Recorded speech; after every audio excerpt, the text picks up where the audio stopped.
पंचमढ़ा दरबार में अनवरत कार्यक्रम चलते रहते हैं। अभी हाल में ही बाबू गुलशन का जन्मोत्सव यानी समापन होगा। इसके दौरान पंचमढ़ा दरबार का अगला कार्यक्रम श्री विवाह का भगवान भोलेनाथ माता पार्वती का श्री विवाह बड़े विधि विधान से संपन्न किया जाता है।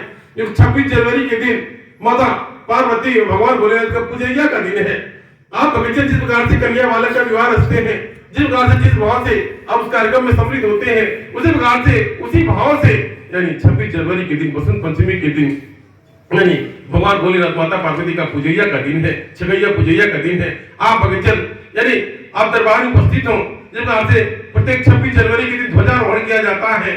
प्रत्येक बसंत पंचमी के दिन माता सरस्वती की उपासना की जाती है, पूजा की जाती है। जिस प्रकार से त्रिगुणात्मक शक्तियां माता लक्ष्मी, सरस्वती, माता काली, ये तीनों त्रिगुणात्मक शक्तियां हैं। जब दरबार में माता काली की उपासना होती है, माता दुर्गा की उपासना होती है, माता लक्ष्मी की उपासना होती है, माता सरस्वती की उपासना होती है बसंत पंचमी के दिन। उस दिन बसंत पंचमी के दिन माता सरस्वती का दिन, माता सरस्वती से आप भक्तों को विद्या बुद्धि प्रदान करती है।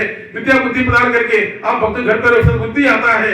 इसलिए आप भक्तजन बसंत पंचमी के दिन दरबार में उपस्थित होकर के प्रत्येक बसंत पंचमी के दिन यानी भगवान भोलेनाथ माता पार्वती का पूजैया छगैया का कार्य होता है। यह प्रतिवर्ष दरबार में होता है। आप भी दरबार में उपस्थित हो जाए, सम्मिलित हो जाए, जुड़ जाए। यदि आपके घर में कोई शुभ मांगलिक कार्य संपन्न नहीं हुआ, विगत कई वर्षों से आप दुखी परेशान होकर के भटक रहे हैं, आपके घर में बच्चों का विवाह शादी का संयोग नहीं बन रहा है, आप भगवान भोलेनाथ माता पार्वती के श्री विवाह में शिवरात्रि के दिन आप सम्मिलित हो जाइए। भगवान भोलेनाथ माता पार्वती का कन्या दान करें, किसी रिश्ते से जुड़ जाए, माता पिता यानी भाई बहन सहेली जो कुछ भी आप भगवान भोलेनाथ या माता पिता के माता पार्वती के रिश्तेदार बन जाए। यदि आपके बालक का विवाह नहीं हो रहा है, कोई बाधा आपकी ग्रह दशा खराब है, उसके लिए आप मन्नत यानी मोर मन्नत माने, उसके लिए आप मोर मन्नत माने। यदि किसी कन्या के विवाह में कोई बाधा आ रहा है, उसे पीढ़ा मन्नत माने। जगदम्बा आपकी विनती पुकार को अवश्य सुनती है और आप दया कृपा होती है और आपका कल्याण होता है। जब से श्री विवाह का आयोजन हो रहा है, देखने में आ रहा है, तमाम भक्तों के वस्तु मांगलिक कार्य संपन्न हो रहा है।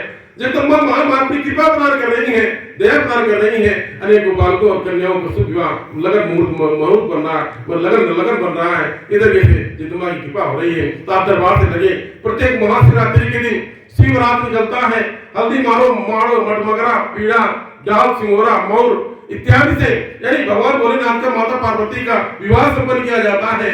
आप इस रमणीय दृश्य में आकर के सम्मिलित होकर के आप अवलोकन करें किस विधि से किस प्रकार से जगदम्बा महामाया ये रचना रचती है। ऐसा लगता है कि मानो एक रासू उतर आया, ऐसा लगता है जगदम्बा महामाया दयाल हो गई, कृपाल हो गई है। आप भक्तों पर अपनी कृपा और दया बरसा रही है। महाशिवरात्रि के एक दिन के पूर्व पंचमढ़ा दरबार में कांवड़ यात्रा निकाला जाता है। यानी 18 तारीख को महाशिवरात्रि है, 17 तारीख को कांवड़ यात्रा निकलता है। भगत जन अपने कांवड़ को लेकर के आते हैं, कांवड़ लेकर के जाते हैं मैसरा बाबत माता के स्थान पर जल पूरी करके वहां दरबार में लाकर के अर्पण किया जाता है। ऐसा विधान है। तो अगर आप चाहते हैं महाशिवरात्रि के पावन पर्व पर यानी कांवड़ यात्रा में सम्मिलित हो जाए, आप 17 तारीख को दरबार में उपस्थित होकर के 10 बजे तक दरबार में उपस्थित हो जाए और कांवड़ यात्रा में सम्मिलित होकर के भगवान बोले तो कांवड़ से जल चढ़ाने का विधान है। इसी प्रकार से अगर आप यहाँ कांवड़ तो कांवड़ लेकर के किसी प्रकार से कलश या लोटा लेकर के आप जल के सामूहिक चल करके यानी मैसरा जल की सामूहिक जल पूरी किया जाए। उसके तत्पश्चात अब ला करके भगवान दरबार में भगवान भोलेनाथ के चरण में अर्पण करें और जय की बात भगवान बने। ऐसी पटवाई मदद मुहैया है।